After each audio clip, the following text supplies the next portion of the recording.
Friends, ప్రస్తుతం హైదరాబాద్ ఉప్పల్ దగ్గర పిర్సేతిగూడ అనే ఒక ప్రాంతంలో టెక్కీ తేజస్విని అనుమానాస్పదంగా చనిపోయింది.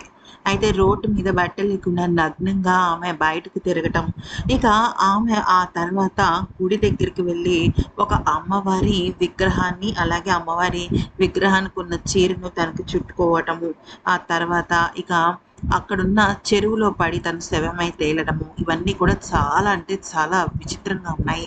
అసలు ఎందుకు ఆ అమ్మాయి మంచిగా చదువుకుంది, సాఫ్ట్‌వేర్ ఉద్యోగం చేస్తుంది. అయినప్పటికీ కూడా ఈ రకంగా ఎందుకు ఆ అమ్మాయి చేసిందనే దానిపైన అస్సలంటే అస్సలు క్లారిటీ రావటం లేదు. అయితే ఈ నేపథ్యంలో ఆ అమ్మాయికి సంబంధించి కొన్ని విషయాలైతే బయటపడ్డాయి. అవి ఏంటనేది మనం తెలుసుకుంటున్నాం. అయితే ఆ అమ్మాయి ఉండేది ఒక ప్రైవేట్ మామూలు అపార్ట్మెంట్‌లో అనమాట. సెకండ్ ఫ్లోర్‌లో ఉంటుంది. కరెక్ట్‌గా ఆ అమ్మాయి చనిపోయే ముందు ఆపకుండా ఫస్ట్ ఫ్లోర్‌కి దిగి, ఫస్ట్ ఫ్లోర్ ఉంటారు కదా! అంటే ఎవరో వేరే రెసిడెంట్స్ ఉంటారు కదా!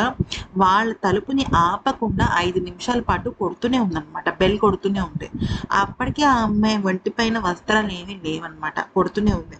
అలా కొడుతూనే ఉండేసరికి వాళ్ళు భయపడ్డారు. ఎందుకనంటే అప్పటికే అర్ధరాత్రి 1:00, 2 అయిపోయింది. సో, ఆ రకంగా వాళ్ళు భయపడ్డారు. ఆ తర్వాత ఏమైంది అంటే ఆ అమ్మాయి అక్కడి నుంచి పరుగులు తీస్తూ ఒక గుడికి వెళ్ళింది. ఆ గుడికి వెళ్ళిన తర్వాత అక్కడ విగ్రహాన్ని తీసుకొని చీర చుట్టుకొని వంటికి పరుగులు తీసి చెరువులో తను పడి చనిపోయిందనమాట. అయితే అక్కడున్న వాళ్ళందరూ కూడా చాలా అంటే చాలా షాక్ అయిపోయారు. అదేంటి, ఆ అమ్మాయి ఎందుకని అలా ఆపకుండా తలుపు కొట్టిందో మాకు అర్థం కాలేదని. అయితే ఆ అమ్మాయి నెల రోజుల క్రిందటే వచ్చిందని, అసలు ఆ అమ్మాయి గురించి ఏ వివరాలు తెలియవని, ఇవ ఆఫీస్‌కి వెళ్తుంది, వస్తుంది కానీ ఎప్పుడూ మాట్లాడిన పాపాన పోలేదని అక్కడున్న చుట్టుపక్కల వాళ్ళు చెప్తున్నారు. అంతేకాకుండా తల్లికి, తనకి పీడకలలు వస్తున్నాయని, తన ఇంటి ముందు దిష్టికి సంబంధించిన ఎన్నో రకాల వస్తువులు ఉన్నాయని అక్కడున్న వాళ్ళు వాపోతున్నారు. మరి ఈ వీడియో నచ్చితే లైక్ చేసి సబ్స్క్రైబ్ చేసుకోండి.